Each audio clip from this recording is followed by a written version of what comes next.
Hello guys! Super bad trip yesterday. Nabasag yung cellphone ko at basag na basag ang LCD. So, naisip ko mag-search kung saan may mas malapit na Apple authorized service provider dito sa Alabang Town Center. So, ayan na nga. Pag-out ko, nilakad ko na lamang itong Muliton ATC since malapit lang naman siya sa office.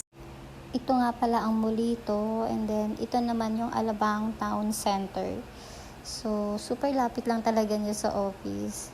And then, yan na nga, pasok na tayo at tingnan natin kung nasaan ang switch. Let's go guys!